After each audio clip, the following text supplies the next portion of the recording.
Eventually I want to install a hardtop on my 986 Boxster, but before I can, I need to install hardtop inserts that allow for it to be properly installed on the vehicle. So that's what I'll be doing today. So first thing to look for is with the clamshell in the open position and the soft top down. You're looking right here, and you should either have the insert already installed on your car or you'll see this plastic cover. So my car has the plastic cover, which can be pulled out by hand, and then that reveals the location where the insert is going to be installed. And then there's going to be a bolt that holds the insert into place.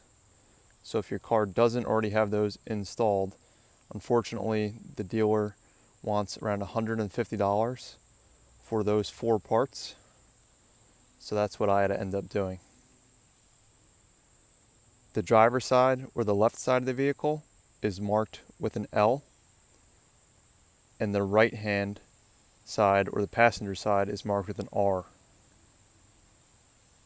So to install the driver's side one first, take that insert, and then this notch right here that you see is going to be aligned with that bulge actually pressed into the mold on the vehicle. So go ahead, press that down in there. If you have to, you can insert a flathead screwdriver behind it and then turn it to its side to open it up more, but you should be able to at least press it in by hand at first.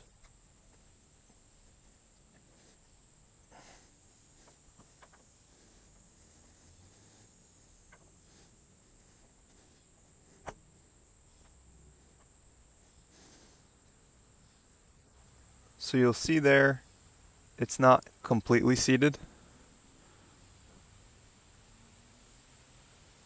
So I'll tap it lightly into place in order to completely seat that insert. And now I'm just going to be tapping it with the back side of a screwdriver.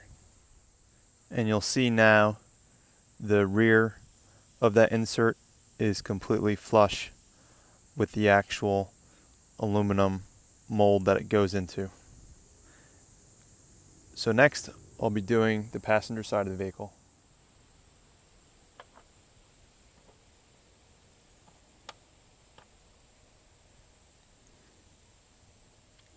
And this side slid in much easier than the driver's side for whatever reason. So the next thing I'll be doing is installing the bolt that goes in to the insert in order to hold it into place. So with the soft top still in the open position, the next step is going to be to remove this interior trim panel on either side of the vehicle. And before you go ahead and uninstall it, note how it sits installed. So with this rubber molding over the outside edge of it, because that's going to have to be how you reinstall it onto the car. So with that, there's 2 things holding it into place. The first is a Phillips screw, and if you don't see it, you may have to lift up this back piece of carpeting, either that or push it inwards. So go ahead and unscrew that Phillips screw entirely, and then with an 8mm either open-ended or closed-ended wrench, you'll see that bolt head in there, and you don't have to uninstall it entirely. Just loosen it up about 1 rotation counterclockwise, and then with that you should be able to support it from the bottom and pull up on it the same time as you're lifting up from this top plastic piece here. And then there should be electrical connectors as well behind it. So just lift it up carefully and then disconnect those electrical connections. So here's the panel lifted out of place, and you'll see the purpose of loosening up this bolt here is so that you can just go ahead and slide the top piece up as you're pulling it out. So again, that can stay installed. And then the electrical connector you'll see is down at the bottom. And if you want to remove this panel entirely from the car in order to give yourself room to operate the seat, you can go ahead, disconnect that plug, and then move the panel from the car. And then with that, go ahead, remove any tools from behind the seat, and lift the top into place and go ahead and snap it into the closed position. And then we'll get inside the car in order to install that bolt into the insert there. Okay, and this is my setup that I'm using to install the bolts. So I have a 3/8 drive socket, a couple of extensions together, and then a 5mm hex head up top. And then I have a piece of plastic here, and I'm gonna poke a hole in it with a pointy screwdriver, and then I'm gonna put this bolt through the hole, and I'll show you why here. So in order to make sure that I don't drop this bolt back into space that makes it difficult to recover, I have it installed through that piece of plastic there with a nice tight fit, and then I'll be able to grip it around the extensions and then tighten the bolt to the point where it catches. And then once I'm confident that the bolt has caught, I'll pull the plastic back and completely remove the plastic, and then continue to tighten that bolt into the insert. So I'll be doing that all from inside of the vehicle. So from the inside of the vehicle, you'll see that you have a straight shot to install that bolt into that insert. And if that interior trim piece was left in place, it would be nearly impossible to do blind. So go ahead and take that long extension with your 5mm hex head on it and start threading that into place until you feel it bite pretty good. Get a good few turns on it until you're confident, and then pull that plastic off and continue to tighten it up all the way. And once you pull that plastic off, it may be easier to get rid of the extensions if you have the space, and go ahead and tighten it up with your socket wrench.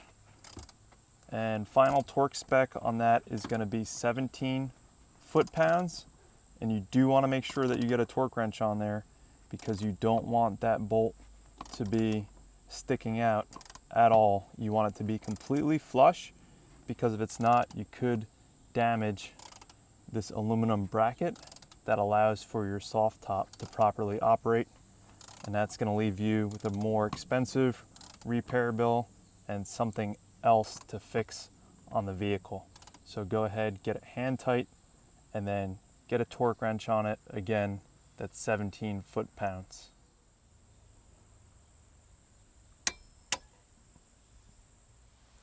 So after you torque that down and you start to lower your soft top, just keep an eye on that insert area to make sure that nothing catches. You could see if the bolt was sticking out, it would be easy for the top mechanism to get caught on it. But in this case, because that bolt was fully tightened, there we go. It's sitting flush with the housing, and then the actual insert is sitting flush as well, so there's nothing to get caught. So next I'll be installing this interior trim piece, and the first thing I did was to reconnect the electrical connection, and that simply snapped back on there. Brown wire side, green and white to green and white, fully seated. And then the points of connection that we're going to be looking to make here is between this plastic spike is going to go down in there, then this plastic spike is going to be inserted into there, and again we're going to want to make sure this rubber molding is fitting over this piece right here, and then up top we're going to be sliding this screw here over this piece right here, and then we're just going to snug that screw down, and final step will be to reinstall the Phillips screw down the bottom.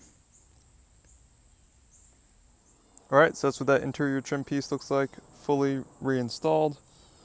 We've got that insert in the driver's side, and then I went ahead and I installed the insert on the passenger side as well, and it was the exact same procedure.